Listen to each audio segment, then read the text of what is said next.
Hello welcome students classes. तो आज की क्लास में हम देखेंगे ब्रेस्ट या फिर मेमोरी ग्लैंड। तो मेमोरी ग्लैंड क्या होता है, तो जैसा कि हम जानते हैं ब्रेस्ट क्या होता है, और साथ में हम ये भी देखेंगे कि जो ब्रेस्ट फीडिंग होती है, जो ब्रेस्ट का मिल्क का सिक्रेशन होता है जब बेबी फीड कर रहा होता है, तो उसकी फिजियोलॉजी क्या होती है, कैसे जो ब्रेस्ट का मिल्क है उसका सिक्रेशन होता है और कैसे ब्रेस्ट से मिल्क बाहर आता है। तो सबसे पहले तो हमें ये जानना जरूरी है कि ब्रेस्ट की छोटी से हम देखेंगे यहाँ पर बहुत ही इजी लैंग्वेज में इसकी एनाटॉमी देखेंगे। तो फर्स्टली तो ब्रेस्ट क्या है, एक पेयर्ड ऑर्गन होता है। पेयर्ड जैसे कि हमने देखा कि दो होते हैं, ब्रेस्ट होता है। It is a modified sweat gland. तो ये पहले स्वेट ग्लैंड होता है, मतलब मोडिफाइड स्वेट ग्लैंड है, स्वेट ग्लैंड ही है एक तरह का, बट वो किस में कन्वर्ट हो गया, मेमोरी ग्लैंड में हो गया, मतलब स्वेट ग्लैंड मोडिफाई हो गई मेमोरी ग्लैंड में। नेक्स्ट देखते, breast is an accessory organ of the female reproductive system. Breast जो है वो क्या है, फीमेल में बहुत ही इंपॉर्टेंट रोल प्ले करता है, एसेसरी ऑर्गन है फीमेल के लिए, जो कि रिप्रोडक्टिव सिस्टम के लिए हेल्पफुल होता है। Breast is also present in male but in rudimentary form. Breast जो होता है मेल में भी प्रेजेंट होता है, बट वो किस फॉर्म में होता है, रूडिमेंट्री फॉर्म में होता है। वो एक तरह से बोल सकते हैं कि वो निष्क्रिय होता है। ठीक है, तो हमें ये देखने को मिलता है, इसे हम मेमोरी ग्लैंड के नाम से भी जानते हैं, ब्रेस्ट को हम मेमोरी ग्लैंड भी बोलते हैं। तो ब्रेस्ट का जस्ट यहाँ पर स्ट्रक्चर हम देखते हैं। फर्स्टली तो हम यहाँ पर देखते हैं कि लोकेशन की बात करेंगे, स्ट्रक्चर है तो लोकेशन की बात करें कि जो ब्रेस्ट होता है वो कहाँ पर होता है। तो जो ब्रेस्ट है या फिर जो मेमोरी ग्लैंड है is located from second ribs to six ribs. जैसे कि यहाँ पर देख रहे हैं, सेकेंड रिब्स से लेके सिक्स रिब्स तक क्या होता है, जो मेमोरी ग्लैंड होता है वो ब्रेस्ट जो होता है वो प्रेजेंट होता है। तो इसका जो सेकेंड से सिक्स रिब्स तक ब्रेस्ट देखने को मिलता है। और the breast is present from sternum medially to the mild axillary line. तो जो ब्रेस्ट होता है, जो स्टार्टिंग जो एक तरह से बोल सकते हैं कि स्टर्नम वाले एरिया से लेकर एक्सिलरी लाइन तक क्या होता है यहाँ पर देखने को मिलता है। तो मीडियल जो मिड वाला पार्ट होता है, जो हमारे चेस्ट के जो छाती से लेकर हम बोल सकते हैं कि स्टर्नम मीडियली से लेकर मिड एक्सिलरी लाइन तक देखने को मिलता है। Next, it is over the pectoralis major muscles. जैसे कि यहाँ पर देख रहे हैं, पैक्टोरेलिस मसल्स के ऊपर हमें देखने को मिलता है क्या, ब्रेस्ट। तो ये लोकेशन की बात कर ली हमने, ये लोकेशन होता है। अब देखिए यहाँ पर काफ़ी सारे यहाँ पर देखने को मिलते हैं कि इसमें देखो जो हमें देखने को मिल रहा है, ये हमारी क्या है, मेमोरी ग्लैंड है। ये ब्रेस्ट का स्ट्रक्चर है, हमें अंदर साइड को देखने को मिलता है। और ये देखिए जो कि हमें देखने को मिल रहा है, आप यहाँ पर देख रहे होंगे सबकोटेनियस टिश्यूज़ भी हैं। नेक्स्ट है retro memory space. Retro memory space में क्या होता है, ये स्पेस को मेंटेन करके रखता है। जैसे कि आप यहाँ पर देख रहे हैं, ये स्पेस होता है। तो ये स्पेस होने के कारण जो ब्रेस्ट होते हैं ना, लूज होते हैं, मतलब मूवेबल होते हैं, मूव भी हो सकते हैं। तो ये जो रेट्रो मेमोरी स्पेस होने के कारण यहाँ पर क्या होता है, स्पेस होता है, जिस कारण से ब्रेस्ट जो होते हैं मूव होते हैं। इसके साथ साथ सबकुटेनियस टिश्यूज़ भी यहाँ पर प्रेजेंट होते हैं। और साथ में हमें यहाँ पर बहुत सारी चीज़ें देखने को मिलती हैं, हम आगे देखेंगे। और फैट लोब्यूल्स के साथ साथ हमें सस्पेंसरी लेगामेंट्स भी देखने को मिलते हैं। तो जो कि एक तरह से हमने देखा कि जो एडिशनल है, जो फैट के फॉर्म में होता है, जैसे कि हम यहाँ पर देख रहे हैं कि यहाँ पर, और साथ में फैट लोब्यूल्स भी देखने को मिलते हैं। तो ये तो जस्ट हमारा जो ब्रेस्ट का जो मसल्स वाला एरिया हो गया, जो ब्रेस्ट के अंदर वाला एरिया हो गया, जो कि मूवमेंट के लिए हेल्पफुल होता है। अब नेक्स्ट हम देखेंगे इसका जो मेन स्ट्रक्चर है, जो ब्रेस्ट का जो मेन काम होगा, ब्रेस्ट मिल्क के सिक्रेशन के लिए जो बहुत ज़्यादा हेल्पफुल होता है, ये मेन स्ट्रक्चर हमें देखने को मिलता है। तो फर्स्टली तो हम ये देखेंगे कि जो हमारा स्टार्टिंग वाला जो एरिया है वो निपल्स है। निपल्स के बाद में जो डार्केस्ट पार्ट होता है उसे एरियोला बोलते हैं। और जो हमारे डक्ट्स है, जैसे कि आपको लाइनिंग में देखने को मिले, डक्ट्स मतलब रास्ता, मिल्क आने का रास्ता, तो इसे लैक्टिफेरस डक्ट्स बोलते हैं। और यहाँ पर आपको बीच में देखने को मिल रहा होगा, ये जो हमें देखने को मिल रहा है, इसे हम लैक्टिफेरस साइनस बोलते हैं। लैक्टिफेरस साइनस एक एरिया है जहाँ पर मिल्क जब आता है तो वहाँ पर कुछ देर के लिए, फिर टेम्परेरी स्टोर भी हो बोल सकते हैं कि टेम्परेरी स्टोर होता है मिल्क। तो ये लैक्टिफेरस साइनस में होता है, टेम्परेरी स्टोर होता है मिल्क। तो ये लैक्टिफेरस हो गया। और फिर यहाँ पर हमें देखने को मिलते हैं 12 से 20, 15 से 20 लोब्स देखने को मिलते हैं। हमें यहाँ कुछ देखने को मिल रहे हैं, लोब्स देखने को मिल रहे हैं। अब उन लोब्स, वो लोब्स भी क्या है, फर्दर डिवाइडेड होते हैं बहुत सारे लोब्यूल्स में। तो लोब्यूल्स भी हमें देखने को मिलते हैं, लोब्स जो डिवाइडेड हैं लोब्यूल्स में। अब लोब्यूल्स के अंदर हमें यहाँ पर देखने को मिलता है एल्वोलाई, ठीक है ना। यहाँ पर लोब्स में ही हमें लोब्यूल्स और एल्वोलाई देखने को मिलते हैं। तो जो एल्वोलाई होता है वहाँ पर ही मिल्क का सीक्रेशन देखने को मिलता है। चलिए हम आगे की ओर बढ़ते हैं, हम वहाँ पर देखेंगे। और ये देखिए जो कि हमें लोब्यूल्स में, जो एल्वोलाई में हमें मेमोरी सिक्रेटरी एपिथेलियल सेल भी हम इसे बोलते हैं, जो कि क्या कर रहा है, ये जो एपिथेलियल सेल है सीक्रेट कर रहा है, मिल्क का सीक्रेशन कर रहा है, इसलिए हमने इसे क्या बोला, मेमोरी सिक्रेटरी एपिथेलियल सेल बोला है। चलिए ये तो जस्ट हमारा छोटा सा एक स्ट्रक्चर हो गया। अब हम डीपली डिस्कस करेंगे यहाँ पर। फर्स्ट हमने देखा निपिल। निपिल क्या होता है, nipple is a conical and cylindrical projection at the centre of the breast. Nipple एक कहता है कॉनिकल सिलेंड्रिकल प्रोजेक्शन होता है जो कि ब्रेस्ट के सेंटर में प्रेजेंट होता है। और निपिल्स से कनेक्टेड है, देखिए 15 to 20 lactiferous ducts present in nipple opening. Nipple opening में हमें देखिए डक्ट्स देखने को मिलती है, साइनस भी, और यहाँ पर डक्ट्स देखने को मिल रहे हैं। तो 15 से 20 लैक्टिफेरस डक्ट्स प्रेजेंट होते हैं निपिल की ओपनिंग साइड में, तो यहाँ हमें देखने को मिलता है। नेक्स्ट हमने देखा एरियोला। एरियोला क्या है, एक एरियोला जो हमने देखा कि ये जो डार्कर पार्ट है, देख पा रहे हैं हम यहाँ पर, जो डार्क पार्ट होता है, जो डार्क ब्लैकिश ब्राउनिश कलर में होता है, तो सराउंडिंग जो कि निपिल के सराउंडिंग में देखने को मिलता है, उसे हम एरियोला बोलते हैं। कंटेन सेवेसियस ग्लैंड प्रोड्यूसिंग प्रोटेक्टिव ऑयल। यहाँ पर जो एरियोला होता है वहाँ पर सेवेसियस ग्लैंड प्रेजेंट होती है जो कि प्रोटेक्टिव ऑयल, मतलब ऑयल का सीक्रेशन करती है, ऑयल को प्रोड्यूस करती है। इसे प्रोटेक्टिव ऑयल भी बोलते हैं क्योंकि जब बेबी ब्रेस्ट फीड कर रहा होता है तो ये एक तरह से लुब्रिकेशन का काम करता है। जो प्रोटेक्टिव ऑयल है या फिर जो सेवेसियस ग्लैंड से जो भी ऑयल का सीक्रेशन हो रहा है वो लुब्रिकेंट करता है ब्रेस्ट को, निपल्स को लुब्रिकेंट करता है, उस एरिया को लुब्रिकेंट करता है और प्रोटेक्शन भी प्रोवाइड करता है। बेबी सक करता है तो एक तरह से वहाँ पर एक मॉइस्चर बना रहता है, एक लुब्रिकेंट देखने को मिलता है ऑयल के कारण, तो इसे प्रोटेक्टिव ऑयल भी बोलते हैं।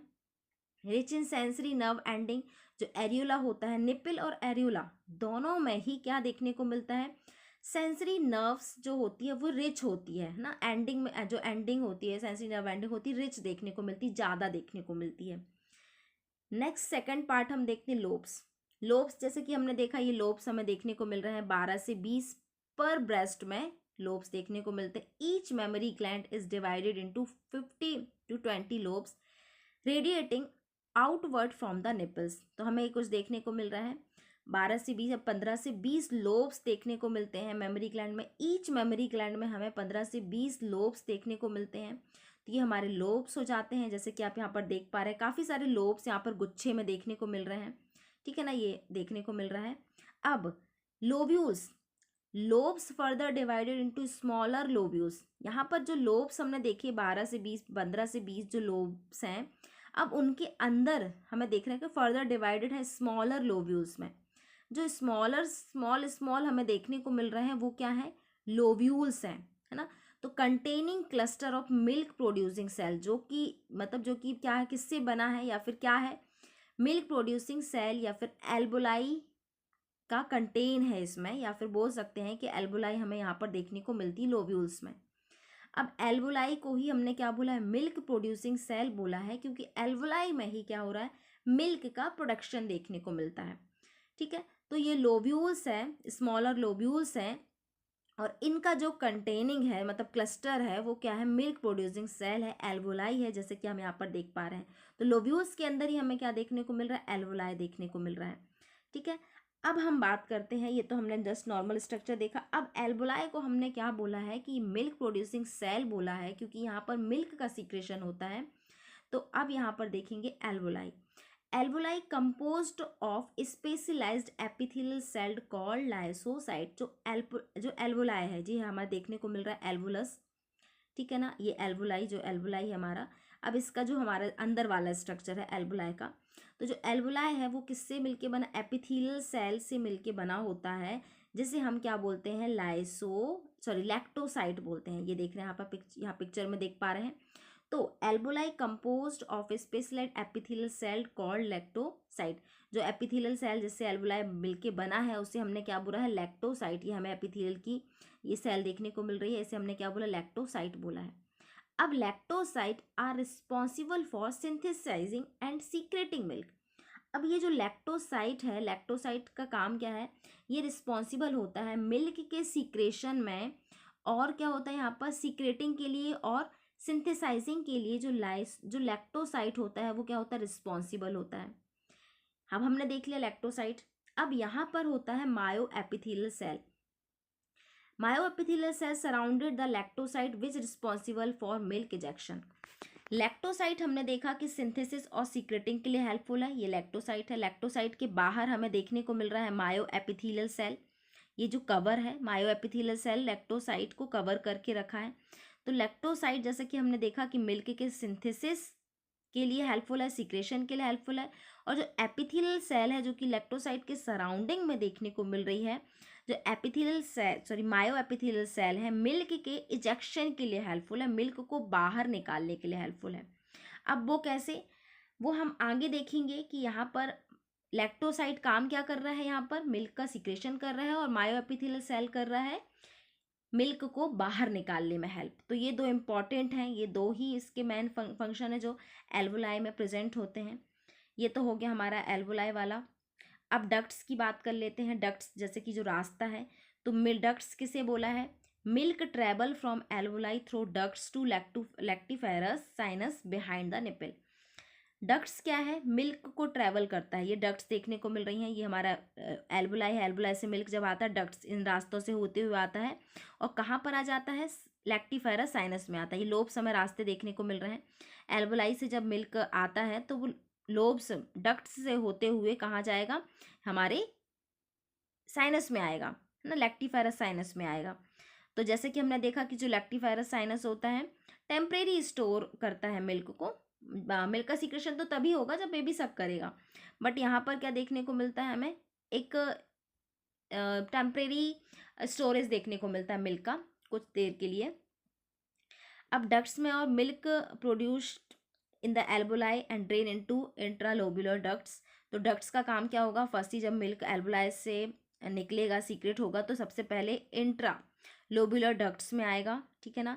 Intralobular ducts merge into lactiferous duct. Intralobular ducts merge किससे है, लोबुलर से, लोबुलर डक्ट से है। ये इंट्रा जो हमारे स्टार्टिंग में देखने को मिल रही है, जो सिंगल है, जो पर्टिकुलर एक एल्वोलाई देखने को मिल रही है, यहाँ पर देखने को मिल रहा है जो पर्टिकुलर जो एल्वोलाई है वो क्या है, कनेक्टेड है डक्ट से। तो ये क्या है, इंट्रालोबुलर डक्ट्स। फिर इंट्रालोबुलर डक्ट्स किससे कनेक्टेड है, लैक्टिफेरस डक्ट्स में मर्ज हो जाता है जो मिल्क होता है। तो डक्ट्स क्या काम कर रहा है, फर्स्टली मिल्क को इंट्रालोबुलर डक्ट से, फिर लैक्टोफेरस डक्ट्स, फिर देन उसके बाद जो हमारा जो साइनस वाला एरिया होगा वहाँ पर मिल्क को लाएगा और देन उसके बाद निप्पल से बाहर इजैक्यूट हो जाएगा। तो intralobular ducts merge into lactiferous ducts में मर्ज हो जाएगा। Then before opening the nipple lactiferous duct expand into lactiferous sinus which temporary store milk. तो बिफोर ओपनिंग, जब निप्पल की मतलब ओपनिंग के पहले ही लैक्टिफेरस डक्ट से मिल्क आएगा तो वो कहाँ पर एक्सपेंड हो रहा, मतलब कहाँ पर रुक रहा है, थोड़ी देर के लिए रुक रहा है, तो वो जो एरिया है उसे हमने लैक्टोफेरस साइनस बोला है। और इसे लैक्टोफेरस साइनस को हमने एम्पुला भी बोलते हैं। ये जो हमें लैक्टोफेरस साइनस में थोड़ी देर के लिए स्टोर, मतलब थोड़ी देर के लिए रुकता है, थोड़ी देर मतलब वहाँ पर रुकता है, तो उसे हमने एम्पुला भी बोला है। और इसे बिच टेम्परेरी स्टोर मिल्क, मतलब एक टेम्परेरी कुछ समय के लिए मिल्क को स्टोर करता है, मतलब ठहरता है। तो ये डक्ट्स का काम होगा। डक्ट्स का काम है मिल्क को लाना, है ना। तो मिल्क को क्या करता है, एल्वोलाई से मिल्क का सीक्रेशन हुआ, मिल्क का इजेक्शन, तो मिल्क को एल्वोलाई से निकालता है और डक्ट्स, इंट्रालोबुलर डक्ट से लैक्टिफेरस डक्ट, लैक्टिफेरस डक्ट से लैक्टोफेरस साइनस में थोड़ी देर के रुकता है, मतलब एम्पुला में, देन इसके बाद निप्पल की ओपनिंग से फिर बाहर आ जाता है। तो ये डक्ट्स का काम हो गया। डक्ट्स लाने ले जाने का काम कर रहा है, लाने का काम कर रहा है। अब देखिए, ब्रेस्ट में दो हार्मोन्स होते हैं जो इम्पॉर्टेंट होते हैं, ईस्ट्रोजन, प्रोजेस्टेरोन। प्रोलैक्टिन हार्मोन भी होता है और ऑक्सीटोसिन हार्मोन भी होता है। तो देखिए ये जो ब्रेस्ट से रिलेट कर रहे हैं। अब estrogen, progesterone, prolactin, oxytocin hormone जो होते हैं वो क्या काम कर रहे हैं।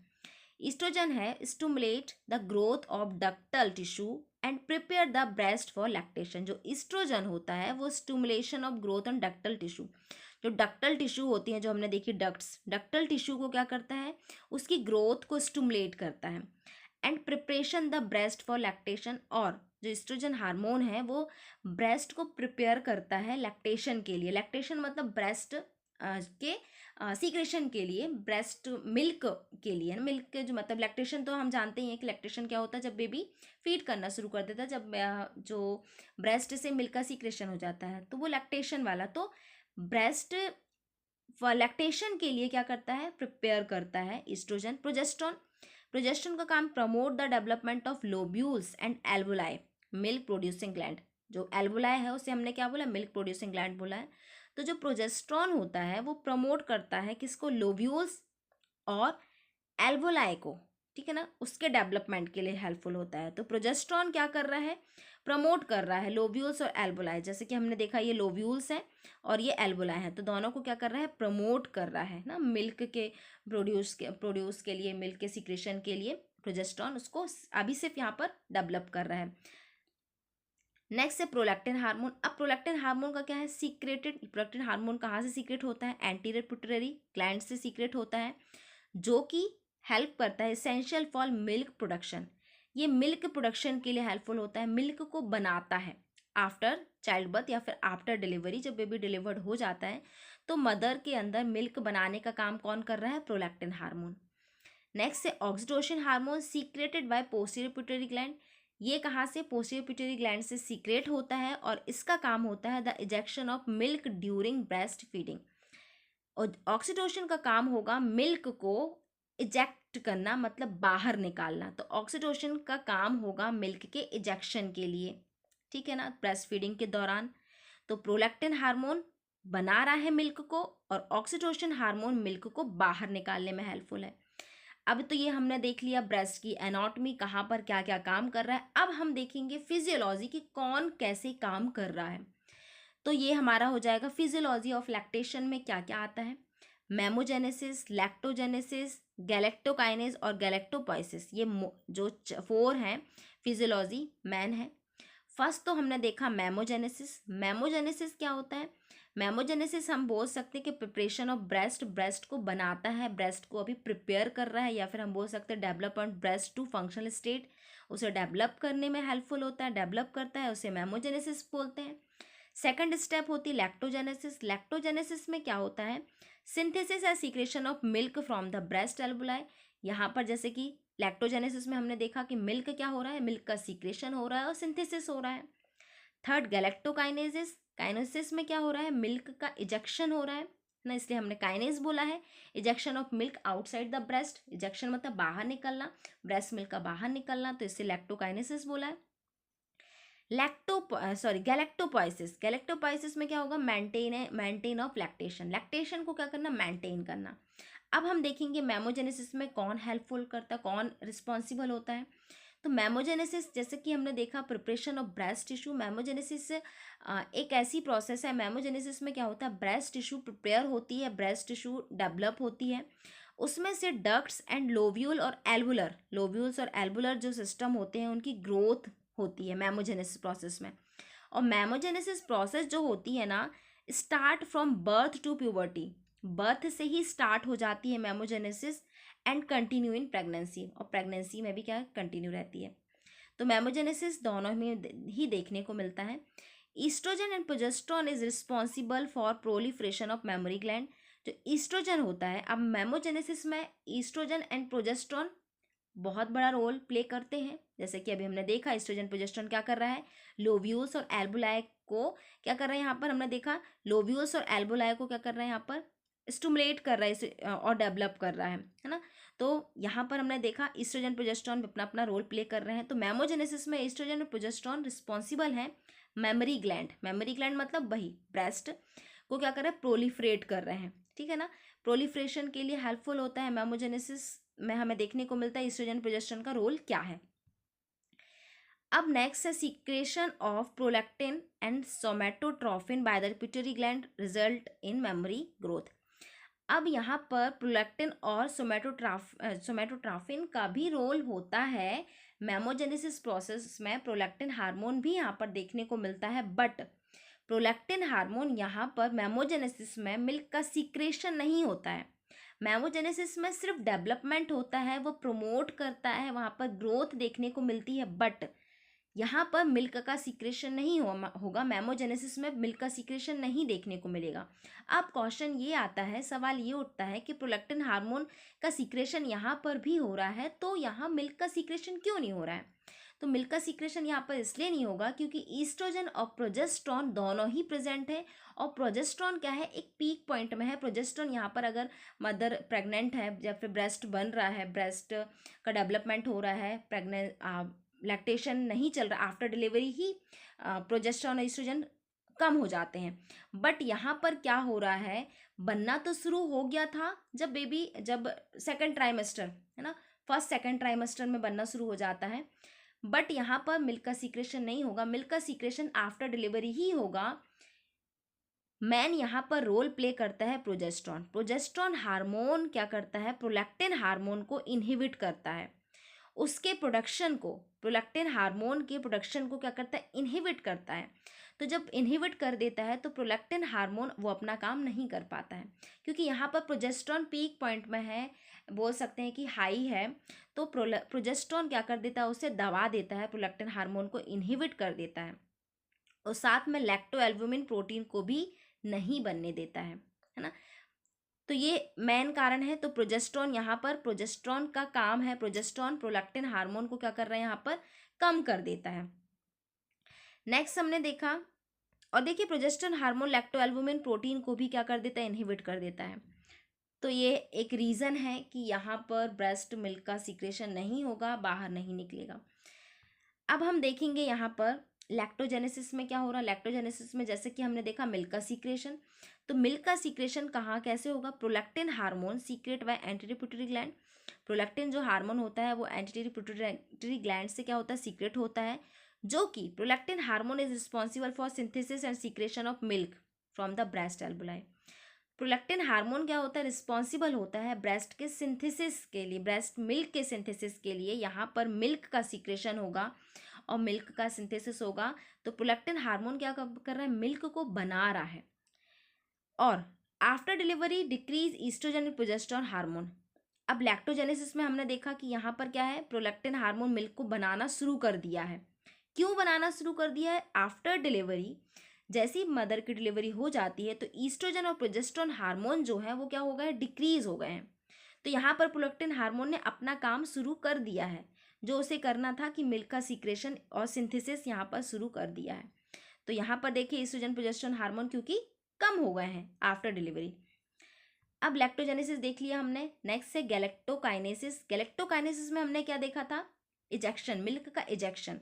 अब मिल्क का इजेक्शन कैसे हो रहा है, ऑक्सीटोसिन हार्मोन से मिल्क का इजेक्शन होगा, secreted by posterior pituitary gland during nipple stimulation और सेंसरी स्टिमुलेशन। तो ऑक्सीटोसिन हार्मोन क्या कर रहा है, सीक्रेट होता है पोस्टीरियर पिट्यूटरी ग्लैंड से ड्यूरिंग निपल स्टिमुलेशन और सेंसरी स्टिमुलेशन के दौरान, है ना। तो ऑक्सीटोसिन हार्मोन जैसे ही बेबी सक करता है, जैसे बेबी जब सक करता है बेबी तो स्टिमुलेशन होता है, सेंसरी स्टिमुलेशन देखने को मिलता है। वेगस नर्व हाइपोथैलेमस तक मतलब सेंसेशन पहुंचाती है, मतलब वहाँ पर सेंसरी नर्व के हेल्प से वेगस नर्व के हेल्प तक मैसेज पहुंचाती है। तो उस दौरान ऑक्सीटोसिन हार्मोन का सीक्रेशन होता है, कहाँ से, पोस्टीरियर पिट्यूटरी ग्लैंड से होता है। तो ऑक्सीटोसिन हार्मोन का जब सीक्रेशन होगा तो यहाँ पर क्या देखने को मिलेगा, इजेक्शन देखने को मिलेगा। अब जैसा कि हमने देखा कि इजेक्शन, मिल्क का इजेक्शन देखने को मिलेगा, कैसे ऑक्सीटोसिन कैसे वर्क कर रहा है, मिल्क के इजेक्शन में कैसे हेल्पफुल है। तो देखिए यहाँ पर देखिए, causes ejection of milk from the alveoli gland by contraction of the myoepithelial cell into ductus and ducts। तो यहाँ पर ductus है, ductus है and ducts, स्पेलिंग मिस्टेक है। तो देखिए अब यहाँ पर जो ऑक्सीटोसिन हार्मोन है मिल्क का इजेक्शन कर रहा है, कैसे, कॉन्ट्रैक्शन ऑफ द मायोएपिथेलियल सेल। हमने स्ट्रक्चर में देखा था, एल्वोलाई जब पढ़ रहे थे हम, वहाँ पर लैक्टोसाइट और मायोएपिथेलियल सेल दोनों प्रेजेंट थे। तो लैक्टोकाइनेसिस के दौरान हमें क्या देखने को मिलता है कि जो हमारे ऑक्सीटोसिन हार्मोन का सीक्रेशन हुआ तो वो क्या करेगा, मायोएपिथेलियल सेल को क्या करेगा, कॉन्ट्रैक्ट करेगा। तो कॉन्ट्रैक्ट करेगा तो यहाँ पर क्या होगा, जो मिल्क है जो लैक्टोसाइट में देखने को मिल रहा है, जो एल्वोलाई में मिल्क है वो उसका क्या होगा, सीक्रेशन होगा। चलिए हम वापस उस पिक्चर के ऊपर पीछे जाते हैं, उस पिक्चर में क्या देखने को मिलता है हमें। तो यहाँ हमें देखने को मिलेगा, ये देखिए हमने देखा था कि मायो एपिथेलियल सेल प्रेजेंट होती है लैक्टोसाइट के बाहर, लैक्टोसाइट में। तो जब यहाँ पर क्या देखने को मिलेगा, ऑक्सीटोसिन जब हार्मोन रिलीज होगा, जब सीक्रेट होगा, तो मायो एपिथेलियल सेल क्या होगी, कॉन्ट्रैक्ट होगी। जब मायो एपिथेलियल सेल कॉन्ट्रैक्ट होगी तो जो मिल्क यहाँ पर लैक्टोसाइट में देखने को मिला है, जो बना है मिल्क, वो क्या हो जाएगा, बाहर निकलेगा, क्या होगा, इजेक्ट हो जाएगा, इजेक्शन देखने को मिलेगा। तो यही क्या है, यहाँ पर हमें देखने को मिला कि मिल्क का क्या हो गया, इजेक्शन हमें देखने को मिलता है। तो ऑक्सीटोसिन हार्मोन क्या करा, मायोएपिथेलियल सेल को, ये रिस्पॉन्सिबल होता है मायोएपिथेलियल सेल के कॉन्ट्रैक्शन के लिए, ये कॉन्ट्रैक्ट करेगा और मिल्क क्या देखने को मिलेगा, हमें बाहर देखने को मिलेगा। तो इसे ही हमने बोला है मिल्क का इजेक्शन, और इसी इसी हम प्रोसेस को क्या बोलेंगे, गैलेक्टोकाइनेसिस। तो गैलेक्टोकाइनेसिस हमें समझ में आ गया कि गैलेक्टोकाइनेसिस क्या होता है, यहाँ पर कैसे मिल्क का इजेक्शन देखने को मिल रहा, प्रोलैक्टिन हार्मोन बना रहा है, ऑक्सीटोसिन हार्मोन क्या कर रहा है, उसे इजेक्ट कर रहा है, मिल्क को इजेक्ट कर रहा है। नेक्स्ट है गैलेक्टोपोइसिस। गैलेक्टोपोइसिस में देखा, गैलेक्टोपोइसिस क्या है, is the process of maintaining the increasing milk production in the mammary gland during lactation. Lactopoiesis जैसे कि हमने देखा, ये मेंटेनेंस का काम करता है। जो लैक्टेशन होता है, लैक्टेटिंग मदर को क्या करता है, यहाँ पर मेंटेनेंस करेगा कि कितना ब्रेस्ट का सीक्रेशन होना है, कितना नहीं होना है, तो उसे मेंटेन करेगा, प्रोडक्शन मिल्क के इंक्रीज मिल्क प्रोडक्शन में हेल्पफुल होगा। It involves the hormonal regulation of milk synthesis and secretion, जो हार्मोन को रेगुलेट करेगा, and ensure continue supply of milk for the nursing infant और यंग्स। तो ये क्या करेगा, हार्मोन्स को रेगुलेशन के लिए हेल्पफुल होगा, मिल्क सिंथेसिस एंड सीक्रेशन के लिए, और कंटिन्यू सप्लाई, मिल्क की कंटिन्यू सप्लाई करने में हेल्पफुल होगा। ये क्या है हमारा, गैलेक्टोपोइसिस। तो ये हमारा इंपॉर्टेंट था कि हमने देखा कि मेमोरी ग्लैंड क्या होती है, मेमोरी ग्लैंड जो होती है वो कैसे वर्क करती है, कैसे अपना रोल प्ले करती है। तो ये थी आज की क्लास। आई होप कि आपके लिए क्लास हेल्पफुल होगी। So thank you so much for watching my videos. और अगर आपको कोई भी डाउट होता है, अगर आप कुछ पूछना चाहते हैं या फिर कुछ अपना पॉइंट्स रखना चाहते हैं, तो प्लीज़ कमेंट कर सकते हैं।